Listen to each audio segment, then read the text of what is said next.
Halo semuanya, kembali lagi di channel Softgrade bersama saya Iwan Safrudin. Dan di video kali ini kita lanjut belajar Golang episode kedua.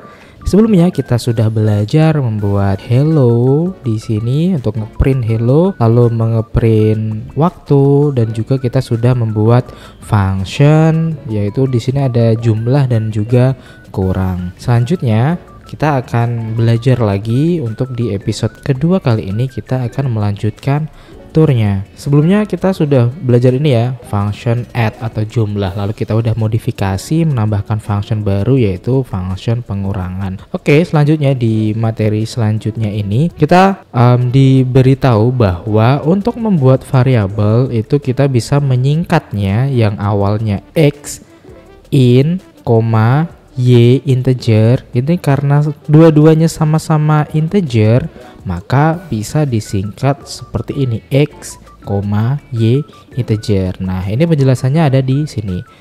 When two or more consecutive named function parameters share a type, you can omit the type from all but the last. Nah, maksudnya di sini ketika lebih dari satu variabel, dua atau lebih, maksudnya kayak gitu ya, lebih dari satu, itu kok tipenya sama, itu bisa disingkat seperti ini. Ini nggak cuma dua ya, tiga pun bisa kayak gitu.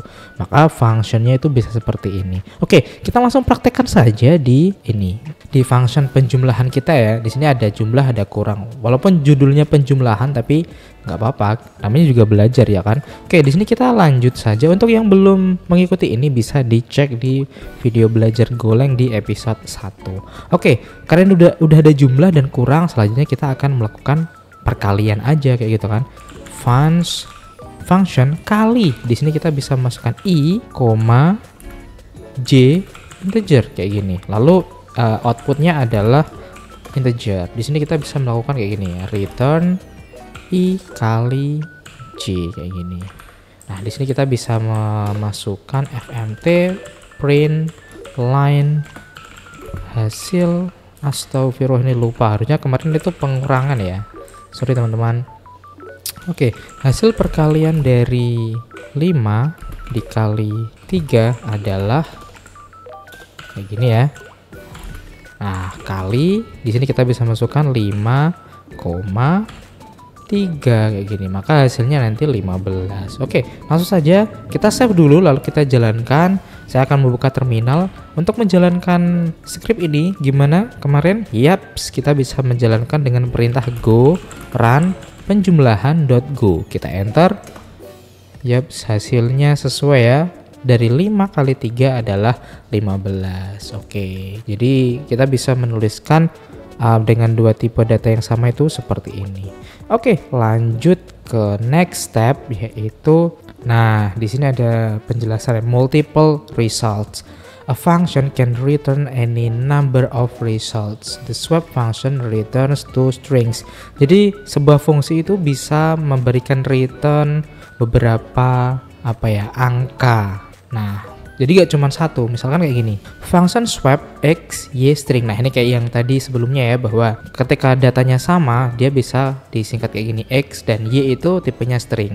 Lalu dia bisa memberikan return yaitu string, maka returnnya nanti yang pertama string, yang kedua string. Kayak gini misalkan returnnya y dan juga x. Nah, jadi berarti di dalamnya harus ada dua kayak gini, a, b kayak gitu. Jadi ketika misalkan isinya cuma a doang, maka nanti return keduanya nggak kebaca kayak gitu kan. Nah, kayak gitu. Ini swap hello world. Kita bisa aja memberikan nama functionnya berbeda seperti ini kayak gitu ya. Oke, langsung saja misalkan di sini kita akan membuat penjumlahan ini, kita rename function mainnya karena dalam satu folder ini hanya boleh ada satu function main. Maka di sini kita rubah menjadi penjumlahan biar sesuai dengan nama filenya. Oke, di sini kita akan membuat new file dengan nama anyreturn.go kayak gini.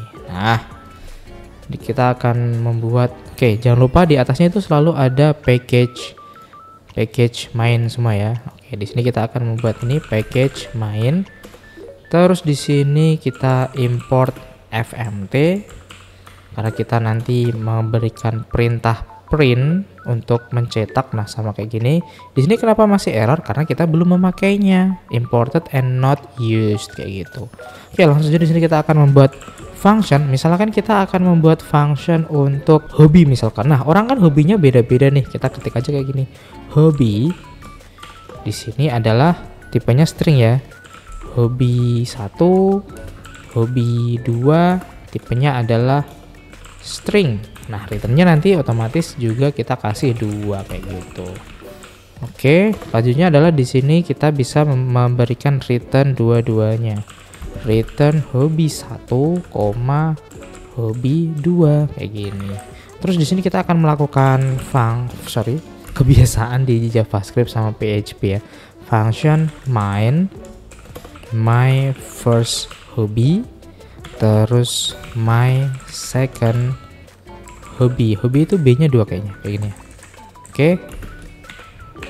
Sama dengan hobi kayak gini, membaca, menonton kayak gini ya. Oke, apa ini? Illegal round literal syntax. Oke. Coba kita cek, mungkin di sini tipenya harus ada string juga ya. Oke, berarti dia karena 2 argumen, maka di sini juga harusnya 2. Karena di Golang itu lumayan ini ketat ya. Nah, kayak gini baru dia mau kebaca. Nah, ini berarti hobi pertama, hobi kedua yaitu membaca dan menonton. Oke, sekarang kita akan print line my first hobby. Oke, yang kedua adalah my second hobby. Kita save, lalu kita jalankan dengan cara go run any return.go enter. Yaps, membaca dan juga menonton. Nah, jadi dari satu function ini dia bisa mengambil ini variabel pertama, variabel kedua kayak gitu. Ini biasanya dipakai ketika dalam satu function itu biasanya di dalamnya yang paling sering itu adalah data, yang kedua adalah errornya. Biasanya kayak gitu. Makanya jadi ketika errornya 0, maka dia nggak apa-apa kayak gitu. Misalkan nih contoh di sini kita nggak punya hobi kedua nih, kita kosongin kayak gini ya. Atau misalkan kosong kayak gini, bisa nggak? Tuh error nih. Kenapa?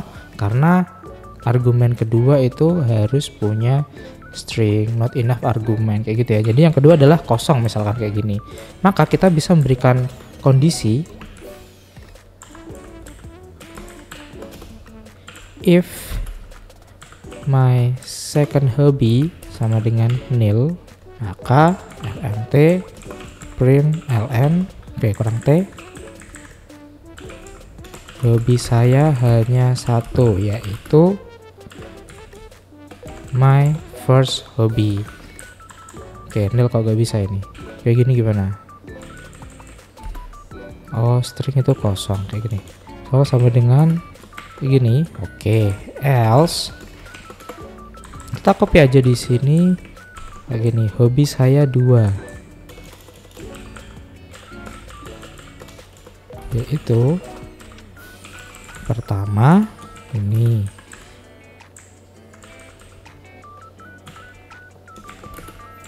Kedua, my second hobby. Save. Oke ya, kita jalanin. Oke, karena yang pertama membaca aja, kita bisa jalanin kayak gini. Go run. Tuh, hobi saya hanya 1 yaitu membaca. Kenapa? Karena yang pertama ada isinya, yang kedua nggak ada isinya, nggak ada hobinya kayak gitu. Tapi ketika kita mengisinya 2, membaca dan menonton, maka my second hobby itu ada isinya. Kita jalanin lagi. Yaps, maka kondisinya adalah hobi saya 2, yaitu pertama membaca, kedua adalah menonton. Yaps, seperti itu. Oke, lanjut ya. Ini untuk yang selanjutnya. Nah, di sini adalah named return values. Those return values may be named. If so, they are treated as variables defined at the top of the function. These names shall be used to document the meaning of the return values. A return statement without arguments returns the named return values. This is known as a naked return. Okay, naked return statements shall be used only in short functions As with the example shown here, they can harm readability in longer functions. Kayak gitu ya. Oke, ini ada contohnya di sini ada function split sum integer. Sum ini tipenya integer ya. Jadi dia nanti returnnya ada 2, X dan Y. Padahal inputnya cuma 1. Nah, misalkan di sini contoh split 17. Maka nanti dia akan memunculkan seperti apa? Padahal di sini misalkan nih, 1 kali 4 itu berapa? Nah, return di sini kan kosong. Maka yang di return aslinya apa? Yaitu aslinya ada dua-duanya kayak gini. X dan Y kayak gitu. Oke. Karena di sini ada 2 X, Y integer.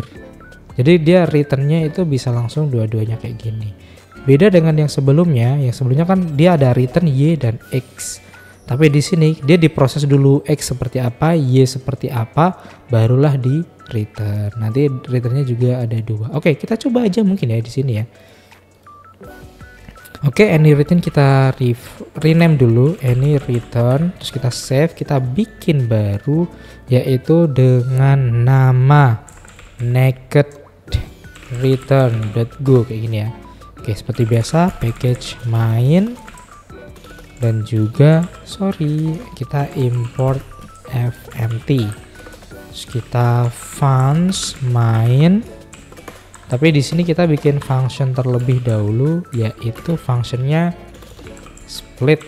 Oke. Jadi di sini kan function split itu nanti isinya berapa? Di sini kita kasih sum tipenya integer. Tapi di sini dia melakukan return X dan Y integer.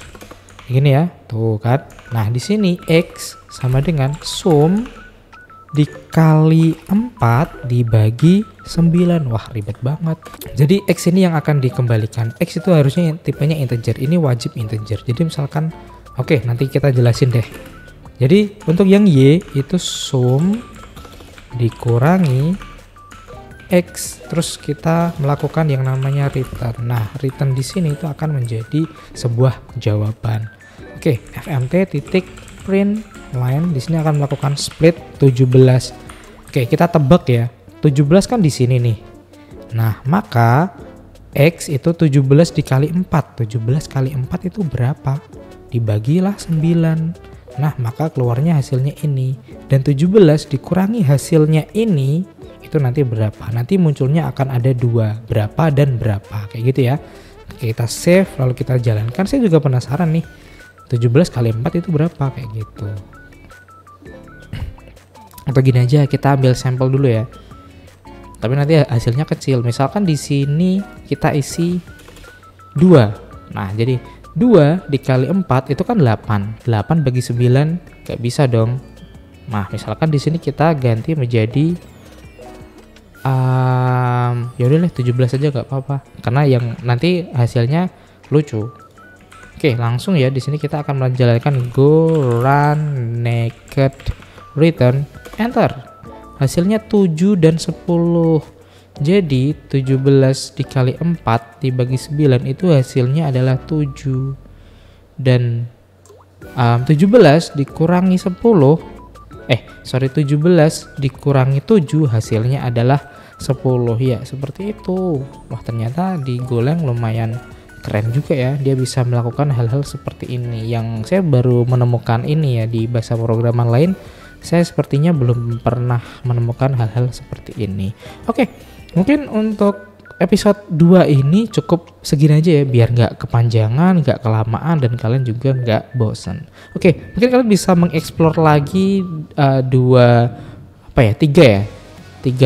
ini fitur yang sudah kita demokan tadi. Semoga menginspirasi dan memberi semangat lagi untuk kita menjadi lebih semangat untuk belajar coding lagi, terutama Golang kayak gitu ya. Oke, terima kasih dan itu saja. Selamat coding semuanya.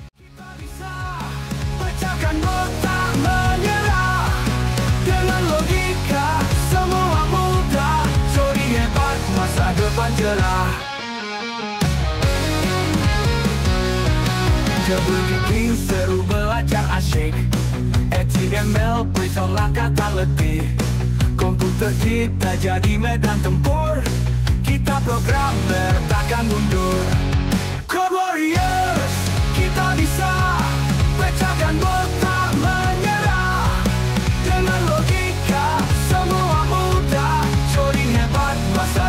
cerah.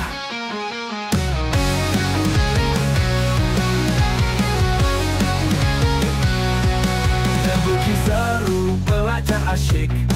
HTML, Python langkah tak letih.